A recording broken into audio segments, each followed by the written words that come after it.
सी times के सी संवाद कार्यक्रम में दोस्तों आज हमारे साथ हैं नगर कांग्रेस अध्यक्ष सौरभ शर्मा जी। हम आपका स्वागत करते हैं और जिस तरीके की स्थितियां हैं कांग्रेस की उस पर भी हम बात करेंगे और प्लस मध्य प्रदेश के राजनीतिक समीकरणों पे और जबलपुर में जिस तरीके की स्थितियां सामने आ रही हैं उन पे हम आपसे बात करना चाह रहे हैं। सौरभ जी, अभी कांग्रेस लगातार संघर्ष के दौर में है। कांग्रेस की क्या रणनीति है कि वो अपने आप को फिर से, जैसा कि जबलपुर में परिणाम है केवल एक विधायक आपका जीता, बाकी 7 क्षेत्रों में कांग्रेस को पराजय का सामना करना पड़ा। देखिए, सबसे अच्छे तो सौभाग्य की बात ये है कि इस संघर्ष के दौर में हमको प्रदेश में एक ऊर्जावान नेतृत्व मिला है।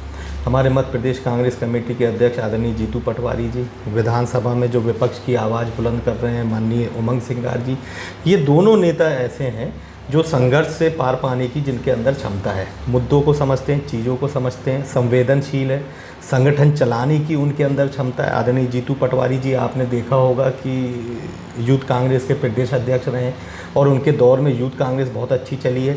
हम लोग जो ज़िले की इकाइयां हैं, जो शहर की इकाइयां हैं, बराबर समय समय पे उनसे जो संवाद होता है, जो उनके तरफ से दिशा निर्देश आते हैं, ये दिखा रहे हैं कि किस तरीके से वे ऊर्जावान तरीके से संगठन को बढ़ाने का काम कर रहे हैं।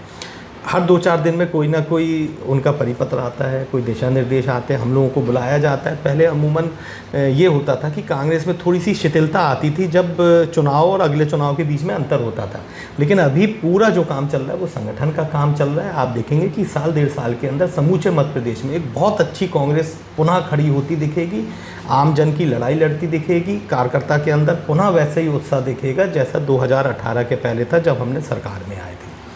सौरभ जी, एक और चीज़ आती, युवा कार्यकर्ताओं की जो मौजूदगी है कांग्रेस में, उसको लेके भी सवाल उठते रहे हैं कि युवाओं की भूमिकाएं कांग्रेस में संगठनात्मक ढांचे में उतनी नहीं है।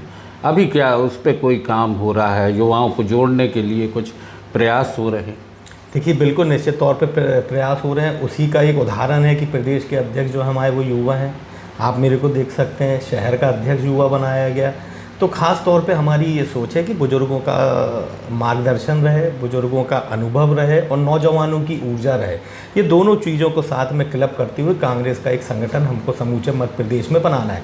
साथ ही साथ हमको उस पीड़ित वर्ग की समस्याओं के लिए भी जूझना है जो भारतीय जनता पार्टी की सरकार से त्रस्त है, चाहे नौजवान हो, चाहे बुजुर्ग हो, चाहे महिला उत्पीड़न के मामले जो होते हैं आप उसमें देख लें, नौजवानों की रोजी रोजगार की बात करें, तमाम चीज़ों को लेके हमारा संगठन इस पे काम करेगा। हमारे जो बुजुर्ग रहे हैं जिनका एक बहुत लंबा अनुभव राजनीति में रहा है, उनके अनुभव को हम लोग लेते हुए सड़कों पर आंदोलित होकर और आम जनता के लिए संघर्ष करने के लिए तैयार खड़े हुए। कांग्रेस बोलती है कि ग्लोबल समिट हुआ, ये सब हुआ, विकास के बड़े बड़े जो स्थितियाँ सामने आ रही हैं मध्य प्रदेश में भाजपा की सरकार के समय में जो काम हुए हैं, कांग्रेस विपक्ष के तौर पर गिनाती है कि बहुत सी चीज़ें पीछे हैं, युवाओं को रोज़गार नहीं मिला या बहुत सारे काम ऐसे हैं जो नहीं हुए।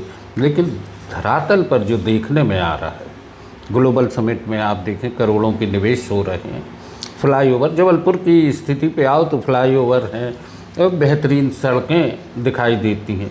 तो इन विकास कार्यों का असर लोगों पे पड़ता है? देखिए, कांग्रेस तो वही बोलती है जो पब्लिक से निकल के आता है, जो आम जनता बोलती है। Global summit, global investor summit, investor conclave, ये तमाम शब्द हम लोग पिछले 20 साल से सुनते आ रहे हैं। इन्वेस्टर समिट हो, अभी हम देख रहे हैं भोपाल में बहुत बड़ा एक महासम्मेलन चल रहा है।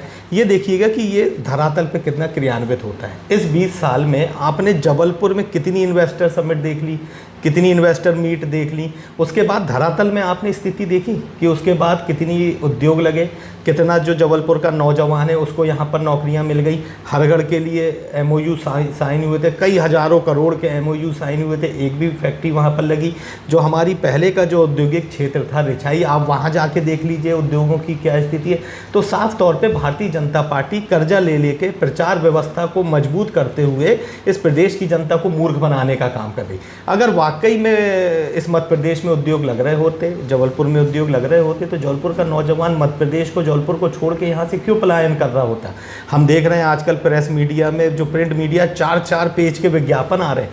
आप 3 महीने बाद बात कर लीजिएगा कि ये जो इन्वेस्टर समिट हो रही है, जिसमें माननीय मोदी जी भी आ रहे हैं, माननीय अमित शाह भी आ रहे हैं, उसमें जितना प्रचार व्यवस्था में खर्चा हुआ है उसका आधा भी अगर उद्योग में लग जाए तो बहुत बड़ी बात। तो भारतीय जनता पार्टी समय समय पर ये शगुफा छोड़ती है। जब नौजवान रोजगार की बात करता है तो वो इन्वेस्टर समिट कर लेते हैं, जब रोजगार की बात, रोजी रोटी की बात करता है तो इन्वेस्टर समिट कर लेते हैं। लेकिन धरातल में ये कहीं भी देखने को नहीं आता है। ये आप भी इस जबलपुर में पिछले 20 साल से तो महसूस कर रहे हैं। चुनाव आते हैं और सरकार, अब कांग्रेस पूरी उम्मीद के साथ खड़ी होती है, लेकिन रिजल्ट कांग्रेस के पक्ष में नहीं आता। देखिए, एक बात स्वीकारनी पड़ेगी, इस दौर में जो धर्म की राजनीति परवान चढ़ी हुई है। कांग्रेस एक धर्मनिरपेक्ष पार्टी रही है। कांग्रेस का आप इतिहास देखें, 140 साल पुरानी पार्टी है। हम लोग कर्म आधारित पॉलिटिक्स करते हैं। धर्म का राजनीति में कहीं स्थान नहीं होता है। धर्म एक आस्था का विषय होता है। इस समय जो बुखार भारतीय जनता पार्टी ने चढ़ाया हुआ है, जिस तरीके से आपने देखा है, जो राष्ट्रीय प्रादेशिक मीडिया हो, कहीं कहीं लोकल मीडिया भी, जिस तरीके से भारतीय जनता पार्टी ने उसमें कब्जा करा है, उसमें न्यूज़ तो कम रहती हैं।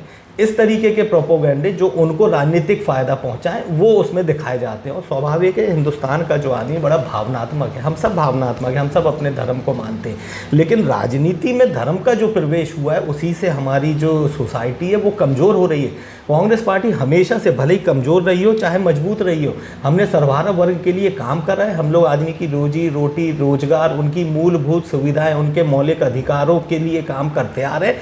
ठीक है, ये एक समय है जब आम जनता उस ओर ध्यान नहीं दे रही है, लेकिन हर चीज़ का एक समय होता है। कांग्रेस पे आरोप थे तुष्टीकरण के, तो तुष्टीकरण का एक मुद्दा भी बड़ा रहा, जो खासकर मुस्लिम वर्ग को लेके हमेशा भाजपा निशाने पे लेती रही है। क्या कहना चाहेंगे? देखिए, तो पूरा हिंदुस्तान जानता है कि तुष्टीकरण की राजनीति कौन करता है। कांग्रेस पार्टी का अगर आप चाहे संगठन का ढांचा देखें या चाहे हमारी जहाँ भी सरकारें बनती हैं, हमारा मंत्रिमंडल देख लें, उसमें आपको अलग से धर्मनिरपेक्षता की छाप दिखेगी। वहीं आप भारतीय जनता पार्टी की सरकारें देख लें, उनका संगठन देख लें, तो साफ तौर पे समझ में आ जाएगा तुष्टीकरण की राजनीति कौन करता है। सर, भाई एक और मुद्दा जिस पर हम बात करना चाहेंगे, निश्चित है बहुत सारे विषय हो सकते हैं। लाडली लक्ष्मी योजना, ये एक ऐसी योजना आई, बेटी पढ़ाओ बेटी बचाओ, ये मुद्दे, इनको लेके भी कहीं ना कहीं आम जनता में भाजपा के प्रति एक सॉफ्ट कॉर्नर बना। देखिए, लाडली लक्ष्मी योजना की अगर आप बात करें तो उसमें तो हमारी इस प्रदेश की बहनों के साथ, महिलाओं के साथ बहुत बड़ा छलावा किया गया। माननीय शिवराज सिंह जी ने बड़े बड़े होर्डिंग फ्लैक्स लगाए थे कि हम 3000 रुपये देंगे। आज 1250 रुपये, मतलब 40 रुपये दिन उन बहनों को दे रहे हैं। और जहां आप लाडली लक्ष्मी बहना दे रहे हैं, वहीं पर हमारी कर्नाटक की सरकार भी दे रही, तो इसमें कुछ नई बात नहीं है। दूसरा, जो बेटी बचाओ बेटी पढ़ाओ का जो नारा है, वो रोज़ आप जबलपुर में हर तीसरे चौथे दिन देख लेते हैं कि कितनी बेटियां बच रही हैं।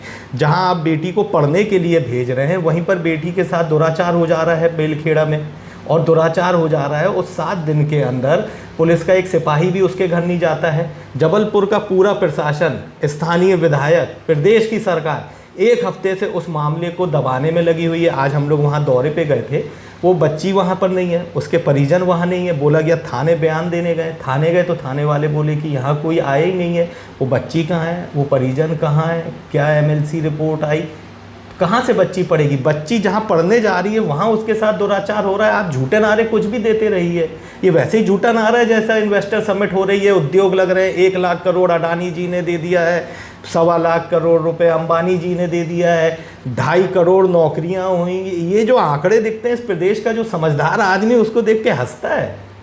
ये सिर्फ भारतीय जनता पार्टी अंदर से एक खोखली सरकार है, खोखले वादों की सरकार है, ऊपर से लीपा पोती करके अपना विकास दिखाना चाहती है। लेकिन धरातल में इसमें एक रत्ती मात्र भी काम नहीं होना है, क्योंकि 20 साल से हम ये सब देखते आ रहे हैं।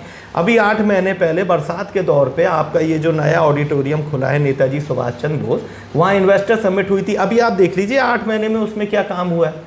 तो भारतीय जनता पार्टी का जो दिखाती है वैसा वास्तव में होता नहीं। वो तो जब नौजवानों की मांग उठती है कि हमको रोजगार चाहिए तो उनको इन्वेस्टर समिट कर लेना पड़ता है। लेकिन नौजवान समझ चुका है कि इस मध्य प्रदेश में भारतीय जनता पार्टी की सरकार के रहते उसको रोजगार नहीं मिलना है, इसीलिए वे पलायन करता जा रहा है और भोग रहे हैं। तो उनके अभिभावक जो बेचारे अपनी वृद्धावस्था में इस प्रदेश में उस शहर में रह जा रहे हैं, उन बच्चों की भी मजबूरी है कि प्रदेश के बाहर जाके अपनी रोजी रोजगार के संसाधन ढूंढना है, और उन माँ बाप की भी मजबूरी है कि उनका घर कैसे चले।